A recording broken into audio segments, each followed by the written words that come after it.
Au! Ja, boah, ja, sag einmal, was ist denn da los? Machst du einen Frühjahrsputz oder was? Ja, ich freu mich auch, dass du wieder daheim bist. Ah ja, grüß dich. Ja. Jetzt sag halt, was werden das, wenn's fertig ist? Das ist fertig.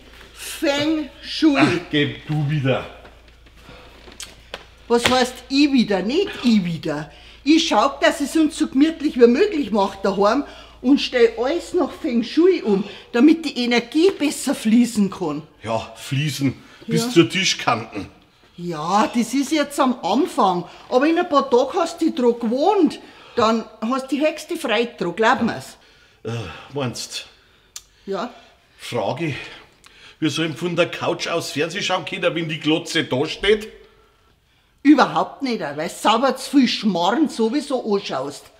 Du sollst einmal was Vernünftiges lesen, das ist gescheiter. Ja, so wie du mit deinem Feng Sing Sang. Feng Shui. Ach, ist mir doch wurscht, wie das heißt. So. Also,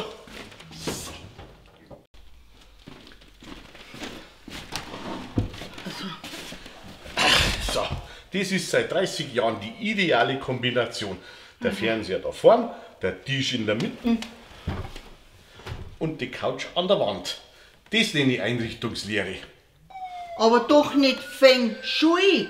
Nein, da brauche ich kein Feng Shui. Da gelangt man Volksschui.